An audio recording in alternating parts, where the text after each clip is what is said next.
যদি হঠাৎ করে একদিন হারিয়ে যাই, কেউ কি খুঁজবে? হয়তো না। যদি আমার আইডি থেকে ভিডিও পোস্ট করা না হয়, কেউ কি মিস করবে? হয়তো না। ইনবক্সে মেসেজ আসবে কিন্তু সিন হবে না, রিপ্লাই পাবে না, পরে থাকবে ওইভাবেই। কেউ কেউ হয়তো অপেক্ষায় থাকবে, এই বুঝি আসলো অনলাইনে। আবার কেউ কেউ হয়তো টেরও পাবে না, কেউ একজন নেই, কেউ একজন হারিয়ে গেছে। হঠাৎ একটা সময় কারোর হয়তো মনে পড়বে, কে জানি আর নেই।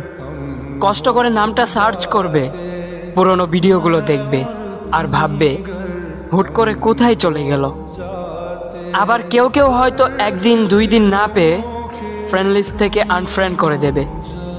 যখন আমি থাকবো না, তখন আমার স্মৃতি কারোর মনে পড়বে, হয়তো পড়বে, আবার হয়তো পড়বে না। তবে হারাতে হবে, হারাতে হয়, হারিয়ে যাওয়াই নিয়ম।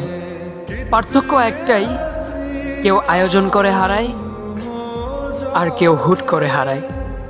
আমি না হয় হুট করে হারিয়ে যাব।